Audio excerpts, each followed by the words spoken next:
Price தலாட் ஒரே ஒரு வசனத்தோடு காண்பித்துள்ளேன். மத்தேயு 11வது அதிகாரம் 28வது வசனம். வருத்தப்பட்டு பாரம் சுமக்கிறீர்களே, நீங்கள் எல்லாரும் என்னிடத்தில் வாருங்கள், நான் உங்களுக்கு இளைப்பாறுதல் தருவேன் சொல்லி இன்னைக்கு ஆண்டவர் நம்மள பார்த்து சொல்றாருங்க. அதாவது என்ன விஷயம்னா, மகனே மகளே, இன்னைக்கு உன் வாழ்க்கையில நிறைய காரியத்துக்காக நீ எதிர்பார்த்து காத்திருக்க, அது கிடைக்கல அப்படின்றத நீ வருத்தத்தோட பாரத்தோட மனக்கவலையோட கூட இருக்க. இன்னைக்கு உன் வாழ்க்கையில உன் படிப்புல உன் வேலையில நீ எதிர்பார்க்கறதுல நீ உனக்கு எதுவுமே ஜெயம் கிடைக்கல, வெற்றி கிடைக்கல அப்படின்றத நீ ஃபீல் பண்ணிட்டு இருக்கியா, வருத்தப்பட்டு இருக்கியா?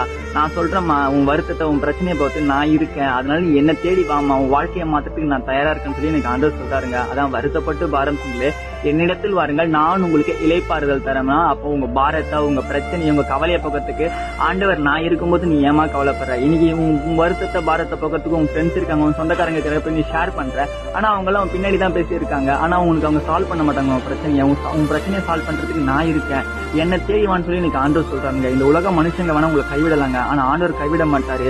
இன்னைக்கு நீங்க எதிர்பார்க்கிற கருத்தை பெற்றுக்கொள்ளாம இருக்கலாம், ஆனா நிச்சயமா ஒரு நாள் பெற்றுக்கொள்ள தான் போறீங்க. ஏன் நினைச்சு வருத்தப்பட்டு பாரத்தை நீங்க சுமந்துட்டே இருக்கீங்க? உங்க பாரத்தை போக்குறதுக்கு ஆண்டவர் இருக்கும்போது உங்க வாழ்க்கையை எல்லாத்தையும் ஆண்டவர் மாத்துவாருங்க. நிச்சயமா உங்க வாழ்க்கையை அவர் கருத்துல கொடுத்து பாருங்க, உங்க வாழ்க்கை நிச்சயமா சூப்பரா இருக்கும். நீங்க இதை விசுவாசிக்கிறீங்கன்னா ஒரு ஆமீன் போட்டுக்கோங்க. இதே போல ஆவிக்குரிய வசனங்கள் வேணா மறக்காம ஃபாலோ பண்ணிக்கோங்க. God bless you. ஆமென்.